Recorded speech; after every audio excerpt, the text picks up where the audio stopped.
আসসালামু আলাইকুম বন্ধুরা, আপনারা সকলে কেমন আছেন? আমি আজকের বড় বোনের বাসা থেকে মেঝো বোনের বাসায় যাচ্ছি। পথিমধ্যে খেওয়া রয়েছে। খেওয়ায় আমি খেওয়া বাদ দিয়ে স্পিড বোটে করে খেওয়াটা পারাচ্ছি, ট্রলারে উঠিনি।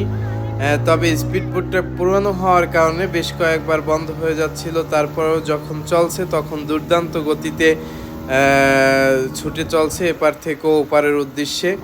এই খেওয়াটি হচ্ছে পায়রাগঞ্জ খেওয়া। এইটা ভান্ডারিয়া হয়ে আমি যখন পটুয়াখালীর উদ্দেশ্যে যাচ্ছি তখন এই খেওয়াটি আমাকে পার হতে হচ্ছে।